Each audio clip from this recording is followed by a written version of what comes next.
Uh, Today we will be discussing about the second module. That is, we are starting the second module. That is the basics of C programming. We are starting the basics of C programming. So coming to the C programming, it was invented and first implemented in 1972 by Dennis Ritchie at Bell Laboratories, USA. Actually, it was developed for the Unix operating system, and it was implemented for the Unix operating system. And it was developed and used only in Unix environment. And actually, it was influenced by two other older languages, that is BCPL and B. So these were the two older languages that was the predecessors of C, and based on these two languages, the C was developed. The name of the C came because it was after B, after the programming language B. That is why the name C came up. So it was invented by, as said, Dennis Ritchie, and it was used in Bell Laboratories. And until 1978, it was used only in Bell Laboratories. So, and in 1978, Ritchie, along with the Kernighan, published a book, the C programming language. Once it was published, the world outside Bell Laboratories started knowing about the C programming language, and they also started using it. And the ANSI, the American National Standards Institution, in 1989 standardized the C language, because various types of compilers or various compilers were available for C programming language, and there were no standard procedure or standard followed by all these C compilers. So in 1989, the ANSI, the American National Standards Institution, standardized it. The C language was standardized. So it is known as that standardized C is known as C89, and it is being followed till now also. The International Standards Organization, that is the ISO, the well-known ISO, introduced the C90, that is another standard, that was ISO C or C90. It was introduced in 1990. And the latest standard from ISO is named ISO bar IEC 9899 2011. It was published in December 2011. It is known as the C11 standard. The C89 standard is the widely accepted, and it is the one which is accepted by all the compilers, because the other standards, if we follow the C11 standard or C90 standard, and there is one C99 standard is also available. So if we follow those standards, there may be problems with some compilers, because all compilers does not accept all the standards followed by the other compilers. So the C89 standard is the one which is most widely accepted, and in this course we will also be following this C89 standards. And when a program is built using this C, the program building process of C actually goes through different processes. 4 different processes are going or happening while we build a C program. So it is not about the C source code generation. That is the programming code. The program is done in the programming language, in the C language. That is known as the source code. The source code is the one that is being written by the programmer. So this is the source code. So here the source code is first goes through a preprocessor. When in C programming, when we created the source code, that is the programming language, the statements were written, then what happens is we have to compile it and create the machine readable code. The execution file should be created. The execution file which is understood by the computer and which can do the things is to be generated. So in order to generate these things, it goes through 6 different processes. 4 different processes, and they are described in this picture. The first one is the source code is there. So the source code is the code that we have generated as a programmer, we have generated. Then it goes through a preprocessor. In the preprocessor, what it happens is it generates a preprocessed code. Actually, it is in the preprocess, what happens is, other than what we have written in our program, there should be some other files that should be incorporated into that particular program in order to run that program well. So while doing our programs, the programs in our class, you will know more about what is a preprocessor and what are the other files that we should include in our programs. This is done because the other files is needed in a program, because most of the functions that should be done by the C programming is incorporated in other files known as the header files. These header files are installed in our system while we installing the C compiler. So along with the C compilers, most of these header files comes up. Obviously, we can create our own header files also if we are creating a very large program and we want to use some specific functions again and again. Then we can create our own header files. Otherwise, for the general functions that is to be done by the system, some functions are defined, already predefined by the C compiler itself. So these functions are to be included into our program.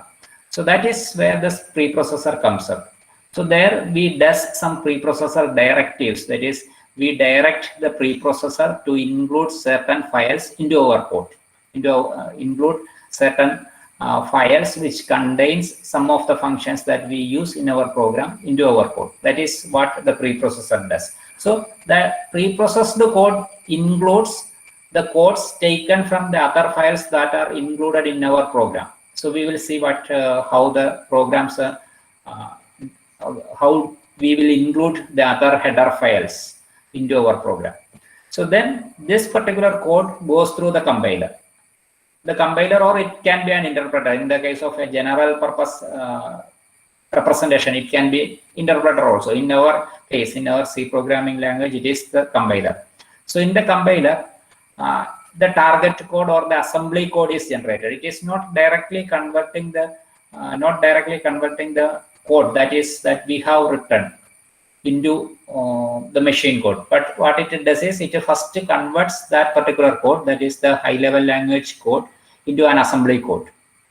Then from the assembly code, it moves on to the assembler, and in the assembler, it is converted into relocatable machine code.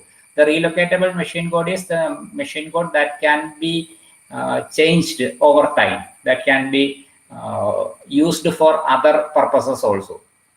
So that machine code, then a number of such machine codes will be, relocatable machine codes will be generated for larger problems, for our programs that we are going to write. There may not be much different relocatable machine codes will be there, but only one real machine code will be there for our program. But for other programs where the large programs are being done, there may be multiple relocatable machine codes or machine modules will be generated like this. The other library files or relocatable modules will be generated by other assemblers also. Then all these machine codes are linked using a linker. That is, all these different machine codes that is being generated is linked using a single the linker. And then the linker generates an executable machine code. That will be a single machine code or a single file consisting of all the different modules or all the different machine codes, relocatable machine codes, all the library files or the header files, etc., into an executable machine code.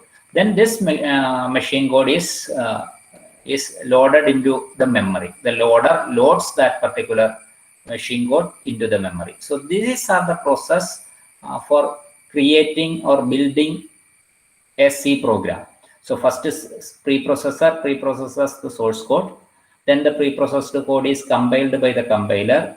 A target or assembly code is generated. Then the assembler assembles all the relocatable, assembler creates the relocatable machine codes. That is the assembly language code are converted into machine code, the machine readable codes, the binary codes. Then this binary codes, the different binary codes are linked together in order to form the executable machine code. And then finally the loader loads the machine code into the memory as well as it is being executed. So these are the different processes that that is relevant or that is happening while we build a program in C. So the definition, the preprocessor is generally considered as a part of the compiler. It is the preprocessor is normally a part of the compiler because in all the programs we have to do some preprocessor directives. Then it is a tool that produces the input for the compilers. Then see here what the preprocessor does, it is being described here. It is macro processing, augmentation, file inclusion, language extension, etc. But out of which we are bothered about only this file inclusion, because the other things, the macro processing, augmentation, language extension, etc. are done or is done by the preprocessor in the case of larger programs. We are dealing with only small programs. So what we are bothered about is including small files, or file inclusion is being done.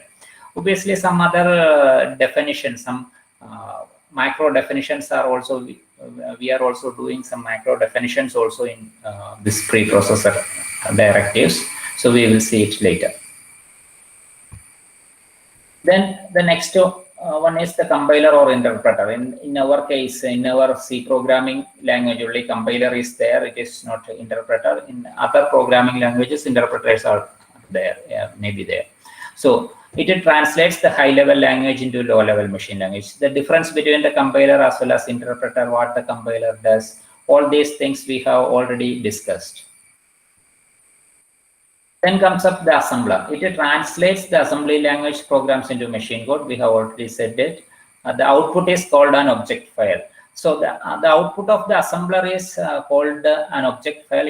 If you are doing or the programming in C, in the Unix environment or the Linux environment, in that case, an object file will be generated there. But in the case of Windows, we will not see that object file because it is hidden or it is behind the scene. We will not see the object file. Then this object file contains the machine instructions and the data required to place these instructions in memory. Then the linker, a computer program that links and merges various object files together in order to make an executable file. All these files might have been compiled by separate assemblers that we have already said. There may be multiple machine codes, different relocatable machine codes available, and the linker links all these files together. And finally, the loader. The loader is a part of the operating system. It is responsible for loading the executable files into memory as well as execute them. It calculates, the loader actually calculates the size of the program. That is the how much memory is required for running this particular program, etc. is being done by the loader. So it calculates the size of the program and creates the memory space for it. It reserves the memory space that is required by this particular program to run in the memory. So that's it. So now let's move on to the C programming, that is the structure of a C program. What are the important components in a C program, what we should write in a C program, etc., etc. Whatever we have said till now is the theory behind C programming and doing or building a C program, etc., etc. Now, these are the different components that you will find in a C program, the structure of a C program. That is, the one is the C preprocessor directives, as I said earlier. Some directions or some instructions to the preprocessor to do something. That is the preprocessor directives. So the things that is shown in red, in the color red, it is mandatory in all the programs. That is the preprocessor directives, this main within and parentheses, and then curly braces, then statements, and then the ending curly brace. So these things, that is the preprocessor directives, main and braces and the statements is a must in all the programs. And other that is shown in the black color, they are optional, that is that may not be required for all the programs, but for some other programs, for good programs, I mean some larger programs, they will be required. But in our small programs, most of them are not required, like the function prototypes is not required in unless we are using some other functions other than what is required or what is available within C. If some user-defined functions are being created by us, then we have to do the function prototypes. Then global variable declarations. If there is only one function available, that is only the main is available, then in that case the global variable declarations are also not required. We will see what is a variable and what is a global variable. So then main, the main is a must thing, that is you should write in all the C programs, this statement is a must, or a variant of this particular statement is a must. Then this curly braces is also must. Then local variable declarations, that is the global variable declarations are available to all the functions that is written within that particular program or within that particular file, that is included within that particular file. But the local variable declarations, that is available only within this curly braces. If we try to access it outside this curly braces, it won't be accessible by us. So that also we will see later. Then the statements and the function calls. The statements are the things, instructions for the compiler to execute something. The instructions for the computer to do something, some specific actions based on what we have given in that particular curly braces, within this curly braces. And some other function calls, and the function calls is also not necessary, but in most of the cases at least one function call is required if we want to see something, if we want to see the output of what is happening in our program, we have to do some function calls. Then after that, after this curly braces, you have to do the other function definitions, and these function definitions are related with this function prototypes. Depending on the function prototypes, that many function definitions are also required. Or if there are, say, 5 different function definitions are given after this C, after the this particular curly brace, then there should be at least 5 function prototypes also. For each function definition, there should be a function prototype. So if there are no other functions available in our program, then in that case, no function definition as well as function prototype is required. So that is about the structure of a C program. Now let's see a simple C program, the first C program that we does in the exercises, or for a novice, for a new programmer, a programmer who starts learning a language. The first C program is this one. That is, it is just a printing, or it will be just displaying some specific statement or something to the world or to the screen, on the screen. It will be displaying something, some statement on the screen. So in this case, it is printing welcome to C. This C here, it is written printing welcome to C on the screen. That is, it will be displaying welcome to C on the screen. That is this particular program. So let's see what this particular program does. In this case, so let's first program it and then see what is the output. Then we will describe about what are the components of this program and what are the different things that is represented in this program. So let's move on to the C compiler.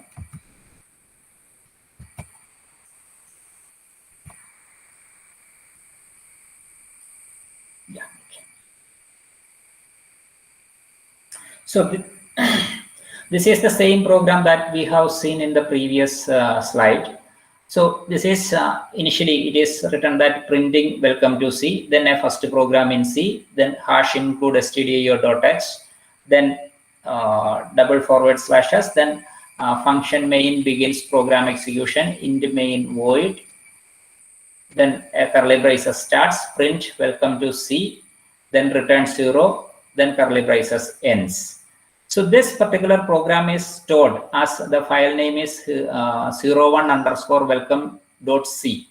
So this is saved, just a minute, let me take where it is saved.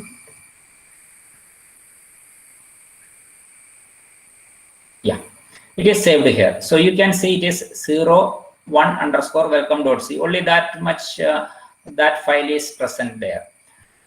So we are compiling it. So here, if we click here, you can compile it. So we are compiling it. Once it is compiled, if we go back to that particular folder, there is an execution file also generated, that is 01_welcome.exe. So this is the executable file that is generated by the compiler. As we said in the previous case, the different steps, it undergoes all the different steps, that is the preprocessor, compiler, all those things are done, and then finally it generated an execution file, and it is created, it is stored within the memory or within the hard disk. Now let's run it. So I am running it. So see, here it is written that welcome to C. So this is what this particular program does, that is it displays welcome to C. That is this particular statement, welcome to C, is displayed here. Now let's see what are the different components in this particular program. So in this case, if you see only this particular line, that is welcome to C, that is the only thing that was displayed in the screen. Nothing else was displayed, or nothing has to do anything or be anything visible in our program execution. Then what is it? So first one, these two lines, let's explain each line one by one.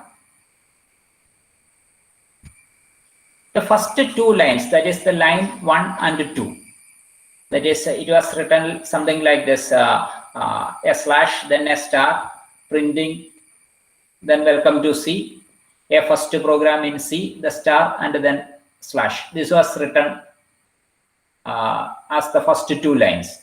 So whatever is beginning with this particular symbol, that is a slash and a forward slash and a star, and end with a star and a backward slash, they won't be executed in a C program. This is actually a comment. A comment is used for increasing the readability of the particular program. So in this case, see here it is written that forward slash star, then printing welcome to C, a first programming in C. So this particular lines, these two lines, they represent, or they say that this particular program is used to print welcome to C on the screen. It does nothing else. And this is for the readability of the program. That is a person who sees this particular code will immediately understand that this particular program is for doing this one. So anything that is given, that is written between these symbols, will be treated as comment. That is, it won't be executed further. So there are other comments in this particular program. So this another way of giving single line comments. So here there are two different lines. So here this line 5 is also a comment. The line 5 is also a comment. But here it is given two forward slashes are given. So whatever is after this two forward slashes, it is also treated as a single line comment.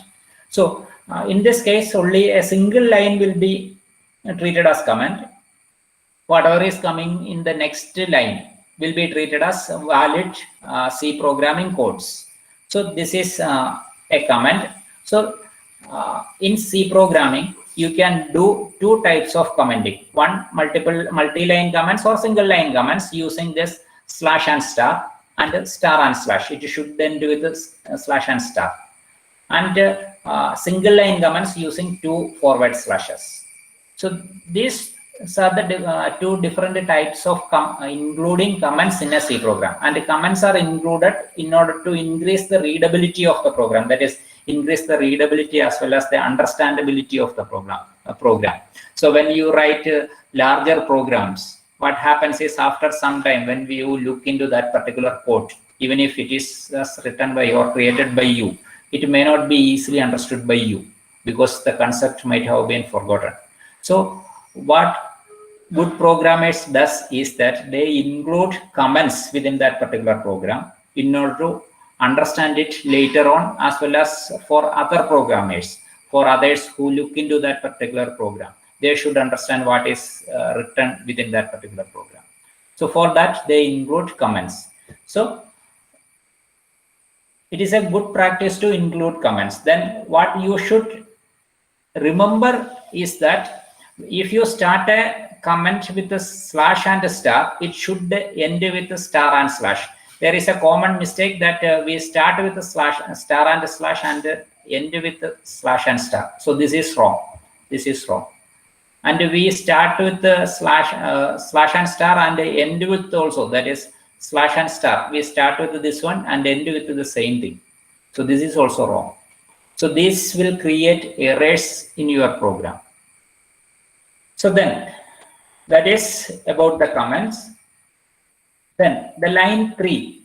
Line 3 is hash include stdio.h. This is a directive to the preprocessor, the C preprocessor. As we said, in the different the components in the C programs, the first one that is a mandatory was a preprocessor directive. So this is a the C preprocessor directive. Preprocessor directive in the sense, this is the hash. The hash symbol denotes that it is a preprocessor directive. So whatever line is starting with a hash, it is a preprocessor directive. That is, it is saying something to this the preprocessor. That is, it should do something. So here it is hash include. So it has to include something.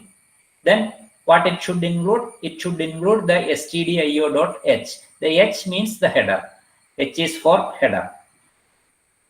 So this is what I said, the header files. So it says, this particular line says to the C program, C compiler that, or the C preprocessor, that the stdio.h, this stdio stands for standard input output header file to be included in the program.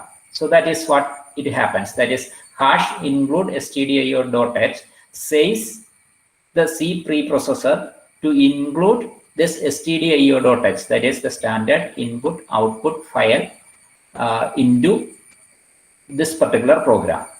So the stdio.h is included into this particular program. Why standard input output file is required?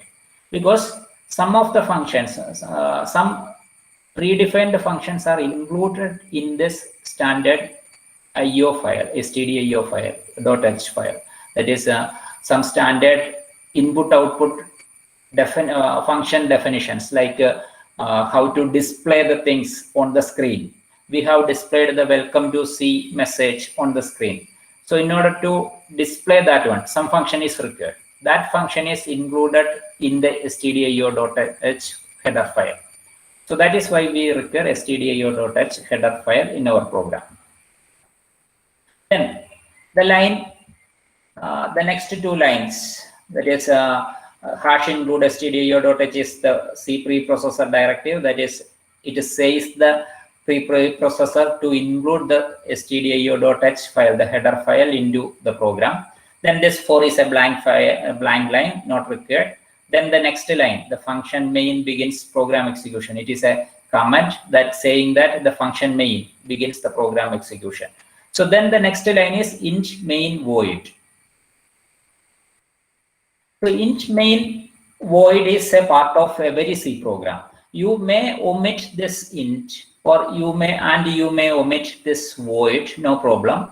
But at least this main should be there. That is, at least you should give this main, this bracket. This is a must for every C program. Main is the name of the function. Main is a name of the function, and it is the function that is required for every C program. No C program will work without a main function.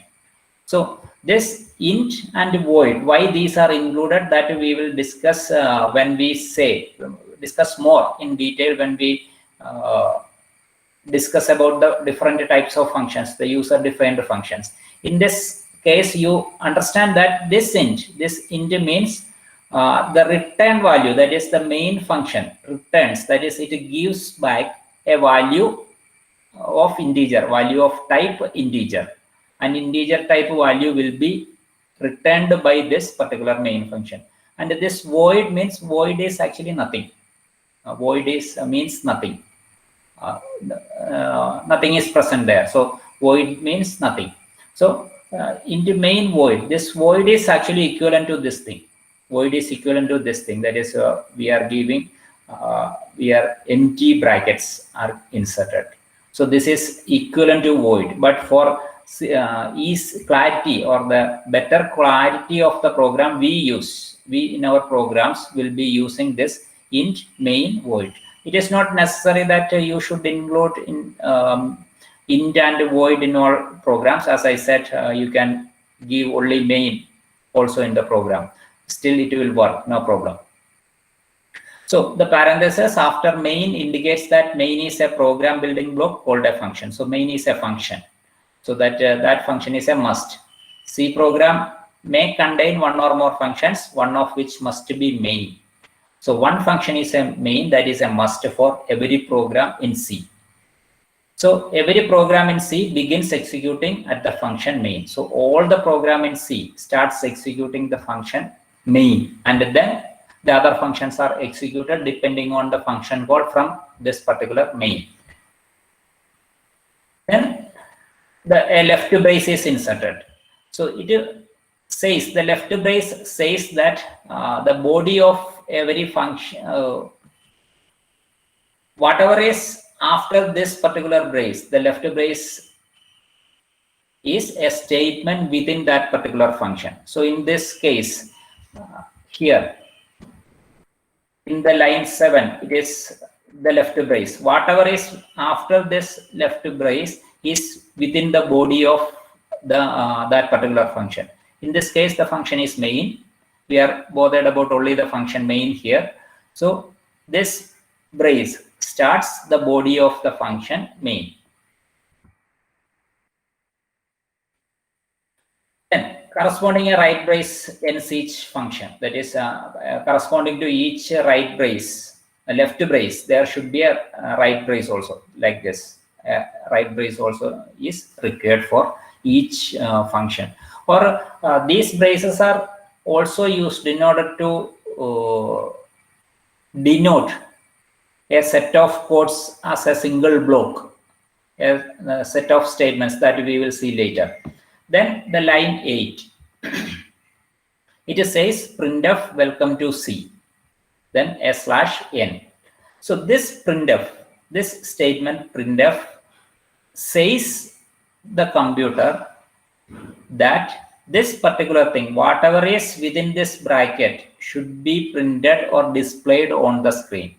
So the statement, this particular printf, that this is a function. This is a function, a predefined function, and this particular function is included in the stdio.h file. That is why we included the function, the stdio.h. This printf function is defined or is enclosed within this stdio.h file. So without this stdio.h file, we will not be able to use this particular function, that is printf. Without this function printf, we will not be able to display this particular message on the screen. So this is the function that is used to display something on the screen in C. So there is another function is also there in order to display characters on the screen, but Printf is the most widely used because it can be manipulated in different ways. Different types of data can be printed or displayed on the screen using printf. It is easy. So printf is a function that is included in the stdio.h file, and this function is used in order to display this welcome to C, then this /n into the screen. So this, whatever is to be displayed should be given within the double quotes. In a C program, whatever is to be displayed on the screen should be given in double quotes. So here, welcome to C, then a /n is given, and this was not displayed on the screen. Actually, what it means, or it says that a new line should be used. That is, if you see that particular program, if you see the program or the executed file, so here the control, the welcome to C is here, and after that one new line is to be generated. New line means that is the control of this particular thing. This control of the program is then moving on to the next line. The next line will be generated there. If we remove this particular thing, then if we compile it and then if we run it, if you see the difference, there was another line that was available here between this welcome to C and these dots or these dashes. There was another line. That particular line was because of that /n, because of this one that was present. So this is a new line character. This particular symbol, that is /n, is a new line character. That is the control, or the cursor is taken to the next line, or the control of the program is taken to the next line. So this line instructs the computer to perform an action, that is to print on the screen the string of characters within the quotation marks. So the string is also called a character string, or a message, or a literal. So this is a message that is to be displayed on the screen. And the line 10, the line 10 says that return 0. It indicates that the program ended successfully. So this 0 is an integer, and this return statement says the program that we have to return an integer 0. In our initial statement, in the case of the program, the function definition, it was int main, then void. This was there, the starting of the main function, So this int, see this int, this is the integer corresponding to this here. So if we change this 0, if we return it to any integer, say 5, that will be the returning value, the value that will be handed back by the main program. So this is included at the end of every main function. This is to represent that the function ended properly, that is the function completed or terminated properly. So the keyword return is one of the several means we will use to exit a function.